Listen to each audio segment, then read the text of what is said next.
రాజమౌళి దర్శకత్వంలో వచ్చిన ఆర్ఆర్ఆర్ సినిమా తర్వాత రామ్ చరణ్ పాన్ ఇండియా హీరోగా మంచి పేరు తెచ్చుకున్నాడు. అయితే ఈ సినిమా అయిన వెంటనే రామ్ చరణ్ నటించిన ఆచార్య చిత్రం డిజాస్టర్ గా మిగిలింది. కానీ ఈ సినిమాలో మెయిన్ హీరో చిరంజీవి కావడంతో ఆ చిత్ర డిజాస్టర్ ఎఫెక్ట్ రామ్ చరణ్ పైన పడలేదు. ఈ నేపథ్యంలో ఆర్ఆర్ఆర్ చిత్రం తర్వాత రామ్ చరణ్ ఫుల్ లెంత్ హీరోగా కనబడిపోతున్న సినిమా గేమ్ చేంజర్. ఈ చిత్రానికి తమిళ సూపర్ దర్శకుడు శంకర్ దర్శకత్వం వహిస్తూ ఉండడంతో ఈ సినిమాపై అంచనాలు మొదటి నుంచి భారీ స్థాయిలోనే ఉన్నాయి. కానీ ఈ చిత్రం ఎప్పటికప్పుడు వాయిదా పడుతూనే వస్తుంది.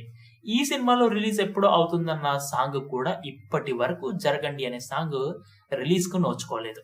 శంకర్ కమల్ హాసన్ ఇండియన్ 2 చిత్రంలో పాల్గొంటూ ఒకవైపు ఆ సినిమా షూటింగ్ లో బిజీగా ఉంటూ మరొక వైపు గేమ్ చేంజర్ సినిమాని కూడా ప్యారలల్ గా డైరెక్ట్ చేస్తూ ఉన్నాడు.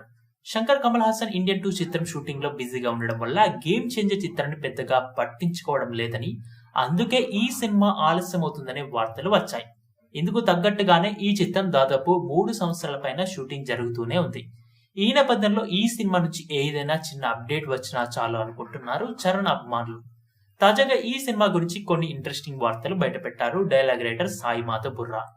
ఈయన ఇచ్చిన ఒక మీడియా ఇంటర్వ్యూలో గేమ్ చేంజర్ సినిమాలో రామ్ చరణ్ పాత్ర గురించి ఇంట్రెస్టింగ్ అప్డేట్ ఇచ్చారు.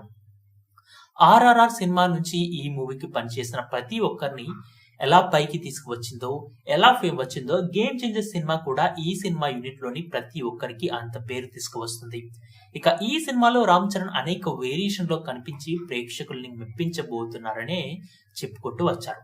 మాస్, క్లాస్, రగ్డ్, హుందాగా ఇలా చాలాగా ఒక మనిషి జీవితంలో ఎన్ని వేరియేషన్స్ ఉంటాయో అన్ని వేరియేషన్స్ రామ్ చరణ్ పాత్రలో కనిపించి మెప్పిస్తుందని ఇలా చెప్పుకుంటూ వచ్చాడు. ప్రస్తుతం ఈ వార్త ఇప్పుడు సోషల్ మీడియాలో తెగ వైరల్ అవుతూ ఉంది. దీన్ని రిపీట్ మోడ్ లో ఫ్యాన్స్ కూడా వీక్షిస్తూ దీన్ని షేర్ చేస్తూ సోషల్ మీడియా వేదికగా వైరల్ చేస్తూ ఉన్నారు.